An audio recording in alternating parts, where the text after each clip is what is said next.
மாலை நான்கள் உலக மக்களின் ஒருமித்த குரல், மக்கள் குரல். அரசியல், ஆன்மீகம், அறிவியல், கல்வி, மருத்துவம், பொருளாதாரம், சினிமா, விளையாட்டு உள்ளிட்ட உலக செய்திகளை ஒருங்கிணைந்து தரும் ஒரே மாலை நடுநிலை நாளிதழ் மக்கள் குரல். அதனால நான் வந்து இப்போ படத்தை பற்றி மட்டும் பேசுகிறேன். 17வது படம், விஷால் கூட 3வது படம்.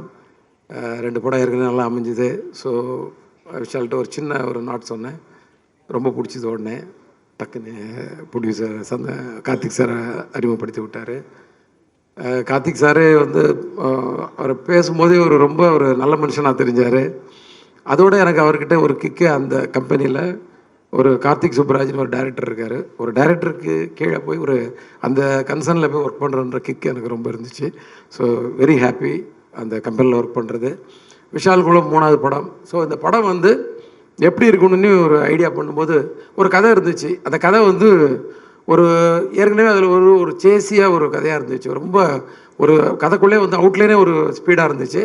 ஸோ இப்போ வந்து நம்ம ஸ்க்ரீன் ப்ளே எப்படி பண்ணலான்னு ஒரு டிசைட் பண்ண கமிட் ஆன உடனே அப்போ வந்து ஏற்கனவே 2 படம் பண்ணோம். அதில் நிறையா ஃபேமிலி இருந்துச்சு, ஆக்ஷன் இருந்துச்சு, எல்லாமே இருந்துச்சு. இது வந்து கொஞ்சம் ஃபேமிலி கொஞ்சம் குறைச்சிக்கலாம், ஃபேமிலி பார்க்குற மாதிரி எடுக்கலாம். ஆனால் ஃபேமிலி நிறைய யூத் ஆடியன்ஸை உள்ளே கொண்டாடுற மாதிரி வரணுன்றதுக்காக ஒரு 60% ஆக்ஷன் அண்ட் 40% வந்து எல்லோரும் பார்க்குற மாதிரி ஒரு விஷயங்கள், இந்த மாதிரி ஒரு ஐடியாவில் வந்து ஸ்க்ரீன் ப்ளே பண்ணேன். அந்த ஸ்க்ரீன் ப்ளே வந்து உண்மையிலே வந்து எனக்கு வந்து ஒரு திருப்தியாக எடுக்கும்போது வந்து அந்த திருப்தி இருந்துச்சு.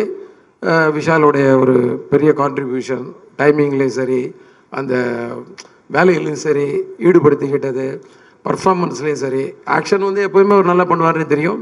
ஆனால் அதில் ஒரு எமோஷ்னல் பர்ஃபார்மன்ஸ் உண்மையிலே கண் கலங்கிற மாதிரி ஒரு 2-3 இடம். இப்போ நீங்கள் பார்த்தீங்கன்னா தாமிரபரணியில் பார்த்தீங்கன்னா எண்டில் வந்து ஒரு டைலாக் இருக்கும். அதாவது காயப்படுத்தினவனுக்கு காயம் ஆறுற வரைக்கும் வலி, ஆனால் காயப்பட்டவனுக்கு காயம் ஆறுற வரைக்கும் வலி, ஆனால் காயம் படுத்தினவனுக்கு காலம் பூரா வலின்னு சொல்லி மனசு வலிக்குது மாமான்னு சொல்லி அவர் கண் கலங்கும்போது மொத்த ஆடியன்ஸுமே வந்து ஒரு ஃபீல் பண்ணாங்க. எனக்கு அது எப்போல்லாம் பார்த்தாலும் அடிக்கடி இந்த படம் டிவியில் ஓடிட்டுருக்கோம். ஸோ அந்த இடம் வரும்போது ரொம்ப ஃபீல் பண்ணும். ஸோ அதை மைண்டில் வச்சுக்கிட்டேன் எமோஷ்னல் ஏரியாவில். ஸோ ஏற்கனவே வந்து ஒரு எமோஷ்னலான ஒரு கதைக்குள்ளே நல்ல ஒரு 2-3 சீன் ஸ்ட்ராங்காக வச்சுன்னு சொல்லி பிளான் பண்ணி பண்ணோம். அதை அழகாக பர்ஃபார்ம் பண்ணி கொடுத்தீங்க, ரொம்ப நல்லா இருந்துச்சு.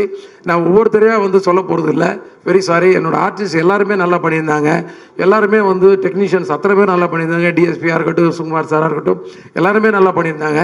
இதில் வந்து நான் வந்து இப்போ இந்த ரொம்ப நாளாக வந்து எல்லாம் இந்த சிங்கிள் ஷாட்டை பற்றியே பேசிகிட்டு இருக்காங்க. ஸோ அதை பற்றி கொஞ்சம் சொல்லலான்னு இருக்கேன். ஏன்னா படம் என்னவாக இருக்க போகுதுன்றது தான் எல்லோரும். ஏன்னா இது ஒரு ப்ரெஸ் மீட்டாக ஆரம்பித்து இது வந்து ஒரு பெரிய ஃபங்க்ஷன் மாதிரி ஆகிடுச்சு. ஸோ இது வந்து ப்ரெஸ்ஸு மூலமாக நான் ஆடியன்ஸுக்கு சொல்கிற விஷயம் உங்களுக்காக வந்து ரொம்ப ஒரு மெனக்கடல் பண்ணி தான் இதை படத்தை வந்து மேக்கிங் பண்ணியிருக்கோம்.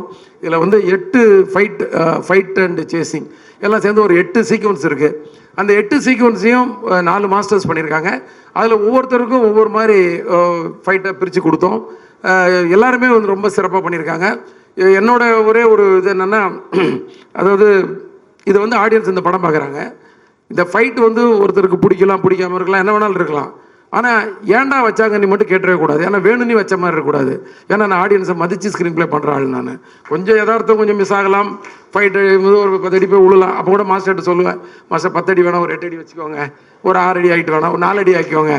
ஏன்னா நான் மிதிச்சா 2 அடி போய் விழுந்தானா, ஹீரோ மிதிச்சா ஒரு 6 அடி போட்டோம், 12 அடி வேணாம், இப்படிலாம் வந்து சொல்லுவேன் நான். ஸோ நான் ஆடியன்ஸை மதிக்கணும்னு நினைக்கிறாள். அப்புறம் நீங்களும் நிறைய கேள்வி என்னடா இன்னும் பறக்க விட்டுட்ருக்கீங்கன்னு சொல்லி கமெண்ட் அடிப்பீங்க.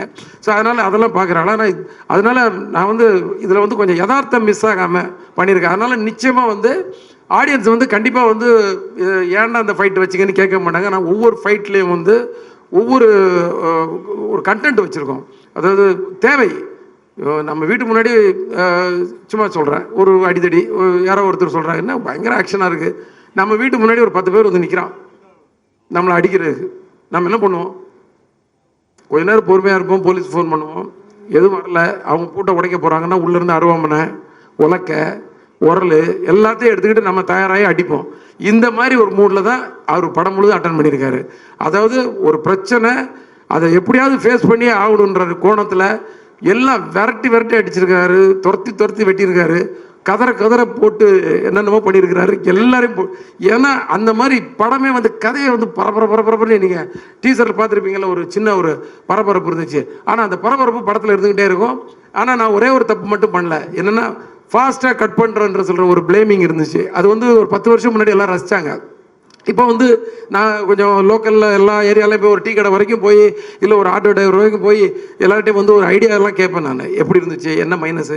ஏன்னா நம்ம ஓடின படம் ஓடாத படம் எல்லாமே எடுத்துருக்கோம். ஸோ ஓடாத படத்தில் இல்லை ஏதோ ஒரு விஷயம் எப்படி பிடிக்குதா பிடிக்கலாங்கும் போது இந்த ஃபாஸ்ட்டாக கட் பண்ணுறீங்க சார், அது வந்து இப்போ கொஞ்சம் எங்களுக்கு இன்ட்ரெஸ்ட்டாக இல்லை அப்படிங்கும்போது, சரி அப்போ எப்படி படத்தை ஃபாஸ்ட் பண்ணும்போது இந்த ஸ்க்ரீன் ப்ளே வந்து ஃபாஸ்ட் பண்ணிட்டேன். செம்ம பேஸில் இருக்கும் ஸ்க்ரீன் ப்ளே. அதில் ஒரு முக்கியமான சீக்வன்ஸ் தான் இந்த சிங்கிள் ஷாட் ஃபைட்டு. அதை பற்றி தேவி சார் தான் அதுக்கு முதல் ரசிகர்னு நினைக்கிறேன். ஏன்னா முதல்ல வந்து எடிட்டர் பார்த்து கட் பண்ணி அவர்கிட்ட தான் ஃபஸ்ட்டு காட்டினேன். பார்த்த உடனே அவர் வந்து ரொம்ப மெஸ்மரைஸ் ஆகிட்டார். சரி அப்போ நம்ம ஏதோ கொஞ்சம் வேலை செஞ்சுருக்கோம் போல இருக்குன்னு. என்னென்னா இந்த சிங்கிள் ஷாட் வந்து எதுக்காக எடுத்தேன்னா வேணும்னு எடுக்கலை, கண்டிப்பாக சிங்கிள் ஷாட்டில் எடுக்கணும்னு முதல்லலாம் தோணலை. அந்த ஸ்க்ரீன் ப்ளே பண்ணி ஒவ்வொரு ஃபைட்டும் ஒவ்வொரு மாதிரி எடுத்துகிட்டு வரணும்போது இது வந்து ஒரு சீன் ஒன்று ஆரம்பித்து அந்த சீன் வந்து அப்படியே ஃபைட்டாக கன்வெர்ட் ஆகி அந்த ஃபைட்டு சேசிங்காக மாறி அதில் 3 வண்டி பிளாஸ்ட் ஆகி 4வது வண்டி துரத்திட்டு வரும்போது இந்த ஹீரோவும் ஹீரோயின் போகிற அந்த வண்டி வந்து ஒரு ஃபாரஸ்ட்குள்ளே போய் அது வந்து டிஸப்பியர் ஆகும்போது அந்த கடைசியாக துரத்திட்டு அந்த வண்டி கூட அந்த ஃப்ரேமில் போயிட்டுருக்கணும். இது எல்லாமே சிங்கிள் ஷாட்டாக இருக்கணும் அப்படின்னு டிசைட் பண்ணோம். கமர்ஷியல் படம் தான் இருந்தாலும் ஒரு கண்டென்ட் இப்படி கொடுக்கலான்னு எல்லார்ட்டையும் போராடி கடைசியில் எனக்கு கண்ணன் மாஸ்டர் கிடைச்சாரு. நிறைய பேர் அவர் சொன்ன உடனே சார் என்ன வேணாலும் பண்ணிடலாம் வாங்க சார், மாஸ்டர் அந்த ஃபைட்டை மட்டும் கம்போஸ் பண்ணி கொடுத்துருங்க, அடித்து முன்ன பின்ன நான் வச்சுருக்கேன், நீங்கள் உங்கள்கிட்ட சொல்கிறேன் நீங்கள் எடுத்துருங்க மாஸ்டர். ஸோ அவர் வந்து அது பண்ணிட்டாரு. ஸோ மனவலியோடு தான் அந்த வேலைக்கே போனேன் நான். ஏன்னா இது முடிஞ்சிருமா முடியாதான்னு சொல்லி திருப்பதியில் அது ஷூட் பண்ணோம். அப்படியே மலையை பார்த்து அப்படியே நின்றுட்டு இருந்தேன். நைட்டு 10:30 மணிக்கு அந்த லொக்கேஷனை பார்த்தேன். வண்டியிலே வந்து ஸ்பீடாமீட்டரை பார்த்து மெஷர் பண்ணோம். 3.5 kilometre divided by 7 sequence 50 every 500 metres ஒரு சீக்வன்ஸு. ஸோ இப்படி ஒரு கணக்கெல்லாம் போட்டுட்டு நைட்டு முடிச்சு காலையில் போனோம். விஷால் வந்தார், கடகடன்னு பிளான் பண்ணோம். ஒரு நாள் ஃபுல்லாக ரிஹர்சல். 2வது நாள் மத்தியானம் 3 மணிக்கு ஒரு டேக்கு, 5 மணிக்கு அடுத்த டேக்கில் வந்து ஓகே ஆகிடுச்சு. ஸோ ஓகே ஆனதுக்கப்புறம் தான் வந்து அந்த மன வலியும் அந்த பெயினும் வந்து போச்சு. ஏன்னா நம்ம நினச்சதை சாதிச்சிட்டோம் அப்படின்ற மாதிரி. ஸோ இதை நான் எதுக்கு இவ்வளோ டீட்டெயிலாக சொன்ன, கொஞ்சம் டைம் கூட நிறைய எடுத்துருப்பேன்னா, இந்த மாதிரி ஒரு விஷயம் இல்லை, படத்தில் எல்லா விஷயத்துலேயும் ஆடியன்ஸை மதித்து நாங்கள் நிறையா வேலைகள் செஞ்சுருக்கோம். அது வந்து நிச்சயமாக உங்களை வந்து சந்தோஷப்படுத்தும் திருப்திப்படுத்தும்னு நினைக்கிறேன். வேறு எதுவும் நான் பேச விரும்பலை. நீங்கள் படத்தை பாருங்கள், ப்ரெஸ் வந்து சப்போர்ட் பண்ணுங்கள். ஆடியன்ஸுக்கு கண்டிப்பாக பிடிக்கிற மாதிரி நிறைய விஷயங்கள் இருக்குது. ஒரு சின்ன பெயினோடு வருவீங்க, கண்டிப்பாக வலி ஒரு எமோஷனலாக வெளில வருவீங்க படம் பார்த்துட்டு. நம்பிக்கை இருக்குது. நன்றி.